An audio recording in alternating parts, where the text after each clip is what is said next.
राधे राधे दोस्तों, आप सभी का स्वागत है मेरे इस चैनल में। और आज मेरे दिन की शुरुआत सुबह 5:10 से हो गई थी। सुबह मैं जल्दी ही उठ गई थी। नॉर्मली मैं 5:30 उठती हूँ, लेकिन आज जल्दी उठ गई थी क्योंकि ना मेरे बेटे की तबीयत ख़राब है। तो मैंने सोचा कि झाड़ू पोछा करने में मुझे टाइम लग जाएगा, क्योंकि तबीयत ख़राब है तो बीच बीच में बार बार हर 10-15 मिनट में, कभी आधे घंटे में, कभी 1 घंटे में वो बार बार उठ रहा है, तो मुझे मैनेज करने में टाइम लगता है। कल तो क्या हो गया था कि मुझे 1 घंटा जहाँ लगता था, पौना घंटा 1 घंटा लगता था झाड़ू पोछा करने में, वहाँ मुझे कल 2 घंटे लग गए थे। क्योंकि हर 15-20 मिनट में वो उठ रहा था, रो रहा था, फिर उसको सुलाओ, तो ये चीज़ें देखनी पड़ती हैं। हर दिन एक जैसा नहीं होता है। कई दिन ऐसे होते हैं जहाँ बहुत अच्छी पढ़ाई हो जाती है, लेकिन काफ़ी दिन ऐसे भी होते हैं जहाँ पढ़ाई अच्छे से नहीं हो पाती हैं, क्योंकि बच्चों के साथ हमें पहले बच्चों को प्रायोरिटी देनी पड़ती है। अब बेटे को फ़ीवर भी हो रहा है, साथ में कोल्ड भी हो रहा है, तो ऐसे में माँ के अलावा उन्हें कुछ नहीं सूझता है। आज तो थोड़ा फिर भी ठीक है, लेकिन कल तो इतना ज़्यादा था कि वो पूरे दिन मुझसे ही चिपका रहा, मैं कुछ कर ही नहीं पा रही थी। और अगर एक औरत अगर घर में बैठ जाए तो फिर मैनेज नहीं हो पाता है पूरा का पूरा घर। तो इसलिए आज सुबह ही मैं जल्दी उठ के फटाफट मैंने झाड़ू पोछा किया, और उसके बाद मैं नहा धो ली थी।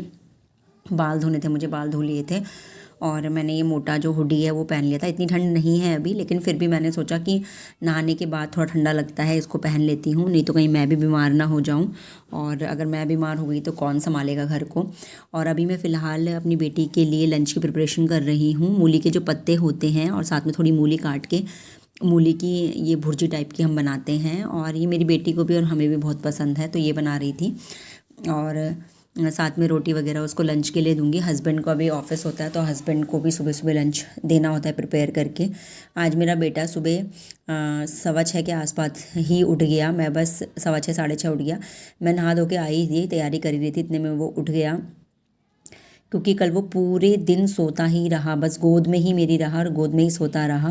यहाँ पे ये दोनों मिलके बेटी को ला रहे हैं, उसे स्कूल के लिए तैयार होना होता है। बच्चों का सुबह सुबह उठने का ना बिल्कुल भी मन नहीं करता है, और छोटे बच्चों का तो बिल्कुल भी नहीं करता है, और बस उसको उठा के ला रहे थे कि चलो स्कूल जाना है। और ये पिछले दिन की वीडियो है।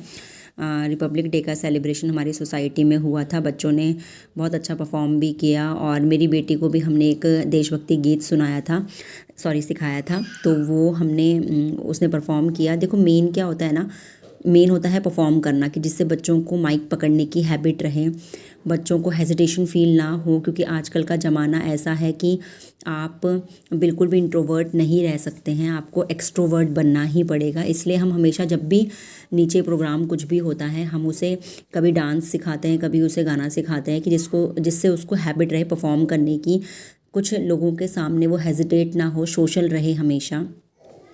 अब सुबह सुबह मेरी बेटी स्कूल चली गई थी, और उसके बाद मेरे हस्बैंड भी ऑफिस चले गए थे, और बस फिर सुबह मैं अपने बेटे के साथ पढ़ रही थी। और मेन क्या है कि मैं, जब वो खेलता रहता है तो बीच बीच में पढ़ती रहती हूँ। तो अभी मैं नोट्स बना रही थी अपने, तो मैंने वो नोट्स बना लिए थे। सुबह 2-3 पेज ही बन पाए, उसके साथ खेलते खेलते मुझे अपने नोट्स बनाने होते हैं। और फ़िलहाल वो सो गया था अभी मेरा बेटा, तो मैं अभी दिन में उठ के पढ़ाई कर रही थी। मैंने अपने जो कपड़े हैं वो चेंज कर लिए, क्योंकि काफ़ी गर्मी लग रही थी, काफ़ी मोटा हुडी था मेरा। तो मेन जो है ना, बस आपको ये सोचना है कि हर दिन एक जैसा नहीं होगा। 15 बार एक जो ये लड़की है ना, ये सच में मैं क्या ही बोलूँ, जोश टॉक में मैंने इनका वीडियो देखा। 15 बार ये एग्ज़ाम में फ़ेल हुई। ये खुद ही बता रही है कि 10 से 15 प्रीलिम्स मैंने दिए, तब भी मेरा किसी एग्ज़ाम में क्लियर नहीं हुआ। लास्टली तो मैंने होप छोड़ ही दी थी, लेकिन मेरे पेरेंट्स ने मुझे मोटिवेट किया और मुझे कहा नहीं, हो जाएगा। और एट लास्ट मैंने फिर कोशिश की, और फिर धीरे धीरे मेरे प्रीलिम्स क्लियर होने लगे। और प्रीलिम्स के बाद भी 1-2 बार ऐसा हुआ कि मेंस नहीं होता था, और मेंस होता था तो इंटरव्यू क्लियर नहीं होता था।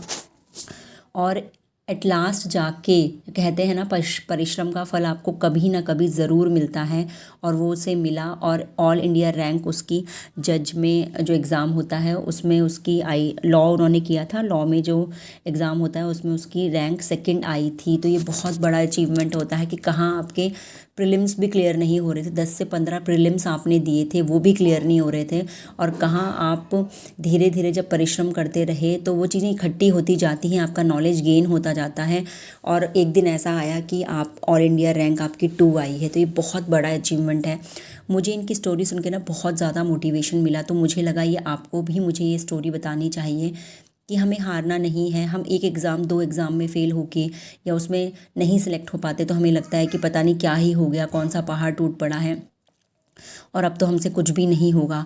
तो ऐसे भी बहुत से लोग हैं दुनिया में जो 10-10 15-15 बार, जो कम से कम अपने 7-8-10 साल यूपीएससी को दे देते हैं। सोचो 5-5 7-7 साल अपने यूपीएससी को देते हैं और उसके बाद भी उनका नहीं होता है, उनका लास्ट ट्रायल भी रह जाता है तब भी नहीं होता, तब भी वो अपने होप नहीं छोड़ते हैं, कहीं ना कहीं हाथ पैर मार के कुछ ना कुछ जुगाड़ कर लेते हैं। तो ऐसा नहीं है कि ज़िंदगी में हमारे पास डिज़ायर्स जो हमारी हैं वो ख़त्म हो जाएंगी।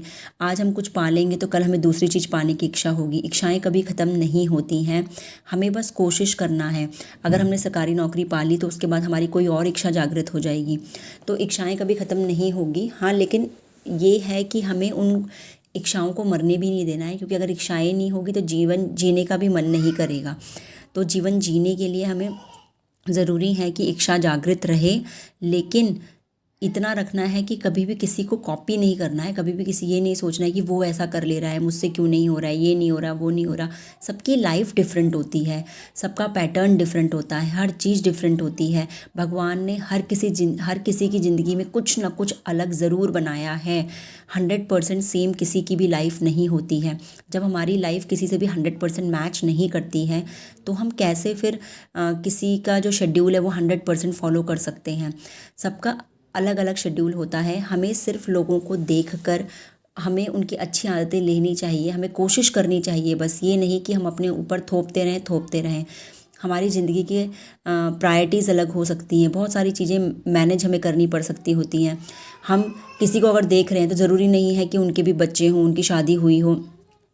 तो बहुत सारी ऐसी चीज़ें होती हैं और एक माँ, एक हाउसवाइफ़ के ऊपर तो एक्चुअली में बहुत ज़्यादा रिस्पॉन्सिबिलिटी होती है। तो पहले वो सारी रिस्पॉन्सिबिलिटी ख़त्म करती है, उनको संभालती है और उसके बाद जो टाइम मिलता है ना उसमें पढ़ने की सोचती है। तो ये कभी भी नहीं सोचना है कि वो ऐसा कर रहे हैं तो हम क्यों नहीं कर पा रहे हैं। तो ऐसा मैनेज नहीं हो पाता है। कई बार मैं सोचती हूँ कि सुबह जल्दी उठूँगी, 3 बजे उठूँगी, 4 बजे उठूँगी, नहीं हो पाता है। रात में बच्चे के साथ मैं 6 घंटे की नींद लेती हूँ, मैं बोलती हूँ कि 6 घंटे का मैं अलार्म लगाती हूँ उसके, लेकिन उन 6 घंटों में भी मुझे 2 से 3 बार, कभी 4 बार भी बच्चे के साथ उठना पड़ता है। वो कई बार उठाता है, छोटा बच्चा है, छोटे बच्चों के साथ बहुत चीज़ें मैनेज करनी पड़ती हैं। और कई बार अगर तबीयत ख़राब हो तो आपको रात रात भर जगना भी पड़ता है। मेरे को 2 रातों से ठीक से नींद मैंने नहीं ली है, 2 रातों से जाग रही हूँ। मेरे बच्चे को फ़ीवर है तो उस वजह से मैं नहीं हो पा रहा है मैनेज। तो ऐसे में अगर आप फिर सोचेंगे कि हमें 4 बजे उठना है, 3 बजे उठना है, और फिर अगर आप अपने आप में बर्डन डालेंगे ना तो आप बीमार पड़ जाएंगे। और जहाँ आप सोच रहे थे कि हमें ज़्यादा पढ़ना है तो वहाँ कहीं ये ना हो कि उतना भी आप ना पढ़ पाएँ जितना आप रोज़ाना पढ़ते हैं। इसलिए कोशिश करते रहिए, किसी को भी कॉपी मत करिए, परेशान मत होइए, अपनी ज़िंदगी को धीरे धीरे पटरी पर लाइए। धीरे धीरे कछुए की चाल से नहीं तो एक मीडियम चाल से आप चलते रहिए और कोशिश करिए कि आपकी नॉलेज इंक्रीज़ होती रहे। आपका कंपटीशन सिर्फ़ और सिर्फ आपसे है कि आपको अपने आप को हर दिन डे बाय डे इम्प्रूव करना है और वो इम्प्रूवमेंट दिखना चाहिए। बस आपसे यही कहूँगी, खुश रहिए और मस्त रहिए।